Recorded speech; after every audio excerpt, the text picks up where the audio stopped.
for this project. The neurons had to control the pitch and roll of the aircraft and keep it steady, which it handled well even when turbulence or wind was introduced. Others have used living neurons to control little robots. This one from Reading University in the UK uses ultrasonic distance sensors to tell the array of living neurons about the robot's environment, and let it decide what to do about it, which manifests naturally as active hazard avoidance.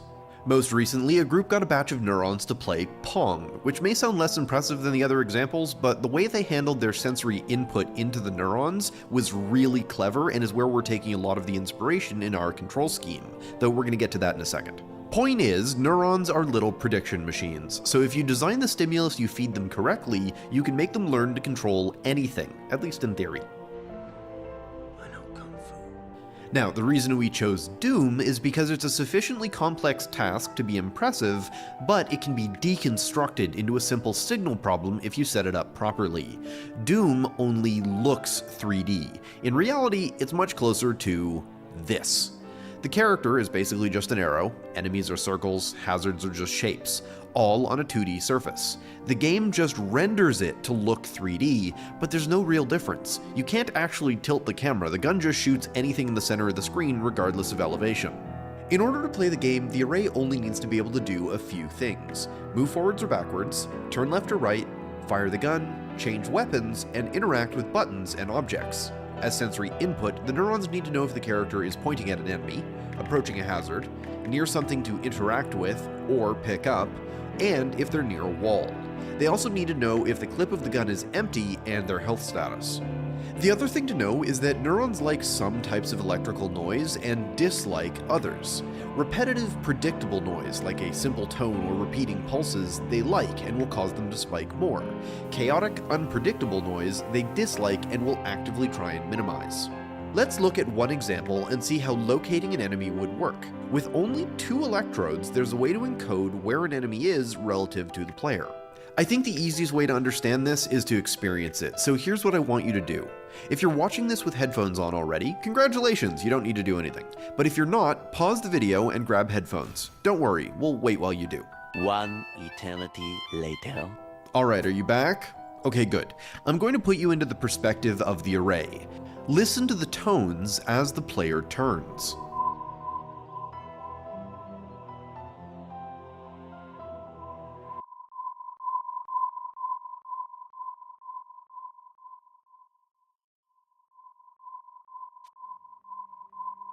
We may actually use a third electrode as an added stimulus for when an enemy is straight ahead, but I think you can see how it's fairly easy to figure out where the target is just with 2.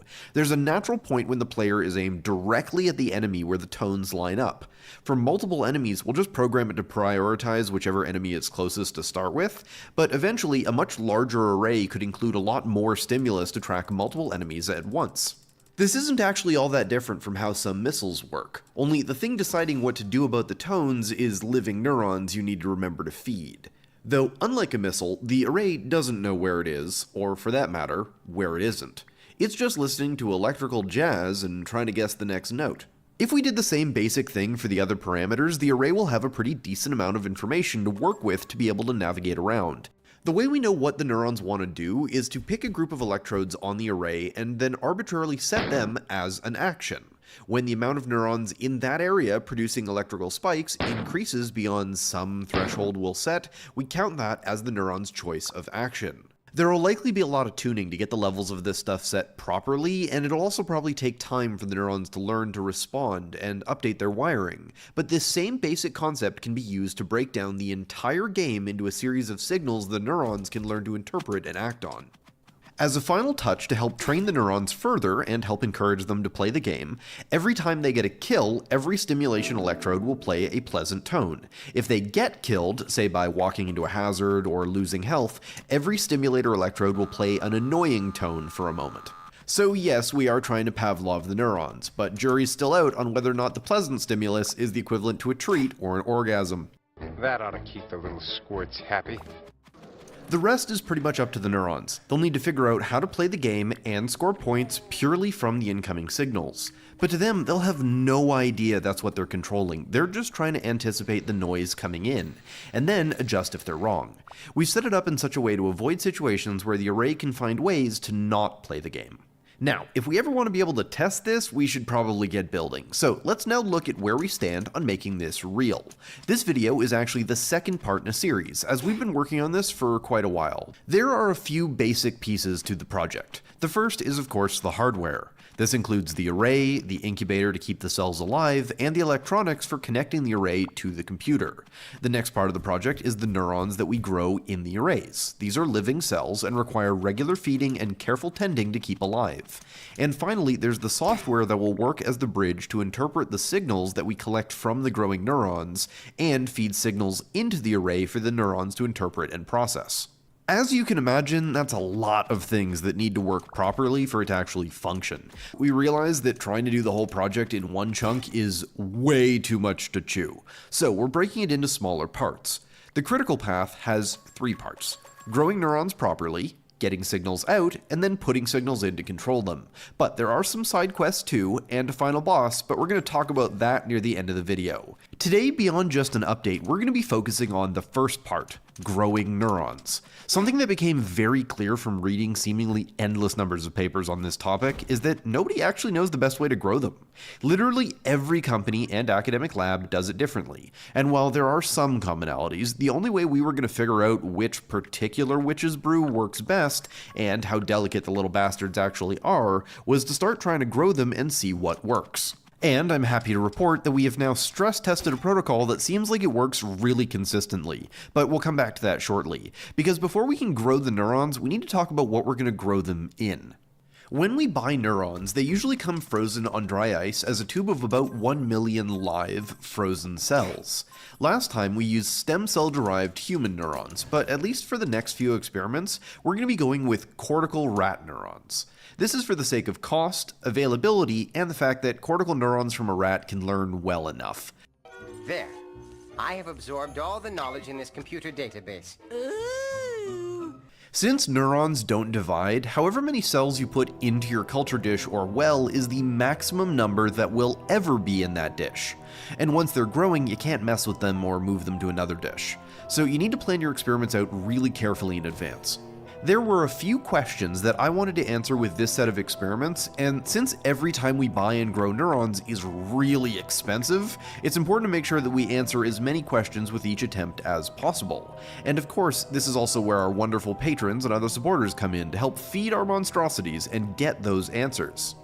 Speaking of which, I tend to buy my monster chow from an online supplier, but what if you've got a great idea for a new blend with cinnamon, spice, and everything nice? Then you're going to need a website to sell it, and for that, look no further than the fantastic sponsor of this video, Squarespace. Squarespace is the amazing all-in-one platform that makes setting up a website incredibly easy, featuring best-in-class website templates that let you customize every detail, and there is a huge collection of extensions to add even more functionality to your site. Blog about your brain dishes, sell monster muffins, or exhibit experiments. No matter the use, there's a template that'll fit your needs. So head to squarespace.com to start your free trial, and when you're ready to launch your site, go to squarespace.com/thethought-emporium to save 10% off your first purchase of a website or domain. Now, let's get back to science. The question I wanted the answer to the most was the correct seeding density, because there was a huge amount of variation in the literature. And if the density is wrong, that is, if there's either too many or too few neurons, they won't grow and spread and be able to learn properly. And we actually saw the effect of this in the experiments that you'll see in a second. So we'll be growing a normal 12-well plate of neurons to figure out the correct density, using the following amount of cells in each well. That should leave enough neurons left for a few tests of the new arrays. Speaking of which, there have been some big changes since last time. For this array prototype, we tried to be clever by ordering the new array design on clear PET film. The thinking was that if we just adhere the clear PET to a glass slide, we get a see-through set of electrodes and it's cheap and fast to make. This didn't work as planned, but we'll get to that. This design was created by our team member Jonah, who you might have seen pop up in some recent videos. The array features 46 electrodes with 120 micron tips, as well as 2 reference electrodes on the outside, and it uses simple ribbon connectors to connect to the electrodes. But clear PET doesn't work the way normal PCBs do, and it's where we ran into trouble. The way they protect the traces is by sandwiching the metal between a second piece of PET, and for electrical connections they just cut holes in the film. But the electrodes that we ordered were so small they couldn't cut holes and glue the top layer on properly, so the company just decided to cut one big hole and send us that. All told, not thrilled. This means huge stretches of the electrodes are exposed, so any signals we get couldn't be localized anymore. And if the electrodes are too big, you just can't detect anything, because all the electrical noise from all the different neurons gets averaged out over such a large area. We initially attempted to fix this by covering the electrodes in some of the biosafe epoxy and then trying to use our new fiber laser to expose the electrode tips, but we could never get this to work. So for today, we're just going to use the arrays coated in epoxy, and next time we're going to use traditional PCB materials at the cost of being able to see the neurons. Otherwise, we'll just get commercially made arrays, which I'm not opposed to. Controlling neurons is the part of the project I'm actually interested in, not really making neuron arrays. That said, if you work for a company that makes electrode arrays or neural recording equipment and want to send us stuff, feel free to reach out. We would be happy to use your system for the video. To finish off the arrays, we epoxied the PET film onto glass microscope slides. Then, once it was cured, did the same thing as last time and used the tops of Falcon tubes glued on with biosafe epoxy. But this time I cut an extra hole in the lid and glued on little laser cut discs of acrylic. When doing cell culture like this, we use a special inverted microscope that looks up through the bottom of the dish, but this means that the light has to come down through the lid in order to illuminate it. So these little windows will let light in while letting us keep the lids closed. That said, these lids still not a perfect solution, so are something that are very likely to be replaced in the next version. But that's pretty much all the prep, so we can actually start growing stuff now. As always, all of our tissue culture work will be performed in our flow hood, with everything being sterilized and sprayed down with alcohol.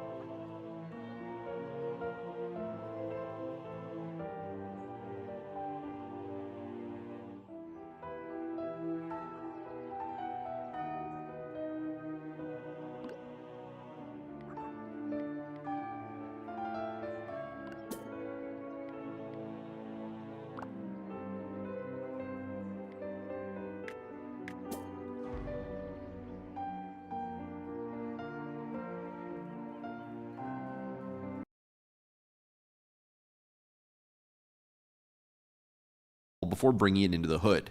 Before we take the neurons off the ice, we need to prepare their food, which is a special growth media. The particular potion that I picked was called Neurobasal Medium plus a B27 supplement. It comes from the manufacturer as a 2-part mix that you combine when you're ready to use it. To this, I also added some Penstrep, which is a mixture of antibiotics to help keep the neurons healthy and sterile. This is especially important because we're using homemade stuff that can't be autoclaved. Speaking of which, we learned from last time that using heat to sterilize the arrays ends very badly, so this time we went with chemical sterilization. We started by water testing each of the arrays to catch any that leak before we add any neurons to them. Once we found a few that held liquid, they were rinsed out and then sprayed down inside and out with 99% ethanol. Then we filled the arrays and their lids with a mixture of alcohol and 3% hydrogen peroxide. If I can't use actual fire to clean these, chemical fire will have to do. After a few minutes of soak time, the liquid was carefully drained off and replaced with several rinses of sterile water. All of our other culture dishes usually come pre-sterilized, so don't normally need this treatment. However, we're not going to be using the dishes on their own. Into the bottom of each well, we're going to be placing a glass cover slip. These thin discs of glass are extremely fragile and can also even be tricky to see. The reason we're going through this effort is because of our microscope situation. We have 2 microscopes. One inverted microscope that can see the cells while they're growing in white light and looks up through the bottom. The other is our fluorescent microscope, and it can take these pretty fluorescent images, but it looks down onto the sample. I can't dunk the microscope objective into the well to see the neurons, so this way, once the neurons are grown, we can just fish out the cover slip and flip it onto a microscope slide. That way we can take nice images without needing a new microscope, but the neurons are contaminated and definitely ruined by doing this, which is why we need duplicates.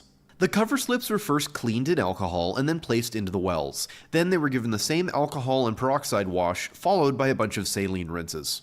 While there are some cell lines that could stick to bare glass, neurons most definitely are not one of them. So the last thing that we have to do before we add cells is coat the wells with a polymer called poly-D-lysine. Thankfully, this is super easy to do. I have a pre-made solution of it that I just add about a milliliter to each well and to the arrays. Think of this stuff as nano netting for the cells to grab onto. We let that sit for at least an hour, then it's rinsed off with a couple rounds of sterile water. This is drained off and then replaced with culture media. We add 1 milliliter to each array and 2 milliliters to each well of the 12 well plates. These were then all placed into our meat cubator to equalize. If this is your first time seeing the meat cubator, its proper name is a humidified CO2 incubator. It maintains a temperature of 37 degrees to mimic the inside of a body and fills its inner atmosphere with 5% CO2.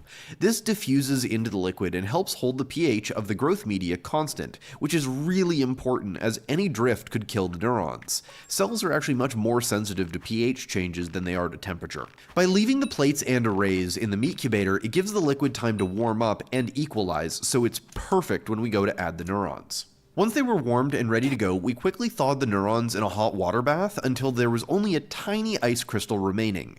Then they were sprayed down and the dishes and neurons were brought back into the hood. The nice thing is that